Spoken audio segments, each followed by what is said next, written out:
Hey there, this is Marissa with Marisa Moments. So here's the thing. I'm always going to have at least one like, right?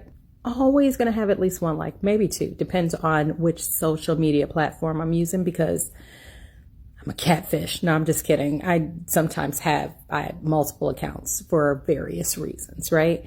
But the download behind this and the healing translation and lesson for you is that you should at least have at least one like. Could I say at least any more times? You should always have at least one like, because at the end of the day, we're all programmed to feel like that's cringeworthy. I feel like I've been saying the word cringe a lot lately, which is cringy in itself, but I digress. The bottom line is you have to at least like yourself. You need to love yourself, right? So we get so hung up on how many likes we have, how many shares, how many comments, and all of these things. Like, obviously, in certain circumstances, it is necessary. Like in the Fab Over 40 contest where I need you to vote.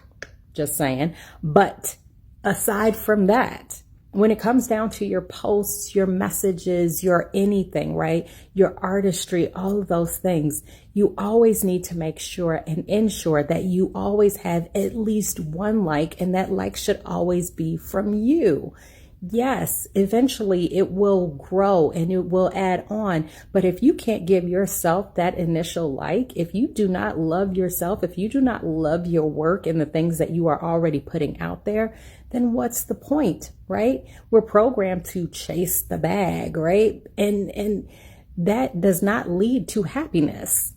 Financial gain does not lead to happiness. It leads to a certain type of freedom. It leads to a certain type of security, but happiness, no, it does not. So that is why it is important to give yourself that first like, give yourself that first love, and forget what anybody else thinks about it, right? Because if you don't like what you're doing, if you don't like yourself, if you don't love what you're doing, if you don't love yourself, then what is the point? Especially when it's something that is not a direct requirement. And I'm not talking about a false obligation. I'm talking about a necessity, right? Because always, we all have to do certain things out of necessity, like laundry, for instance.